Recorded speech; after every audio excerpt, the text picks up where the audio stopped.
Bila tiba bulan Ramadan, perkara yang paling dinanti adalah kemeriahan bazar Ramadan. Makanan sedap kiri kanan, semua nampak menarik, semua nampak menggoda.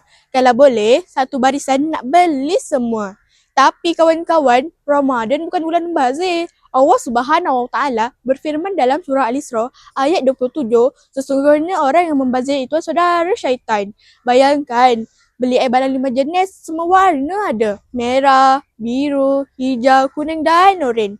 Tapi akhirnya minum satu je. Selebihnya masuk sinki. Kan membazir namanya.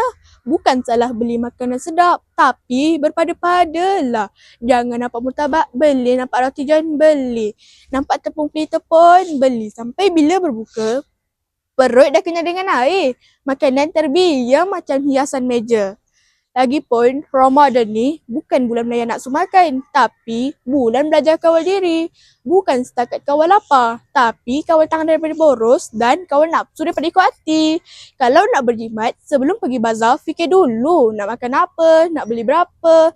Jangan ikut nafsu, nanti dompet pun puasa sama. Jadi, sempena Ramadan ni, jom kita belajar jimat cermat. Duit jangan dibazirkan. Biar sederhana tapi berkat. Sekian, selamat berbuka secara sederhana dan berhemah.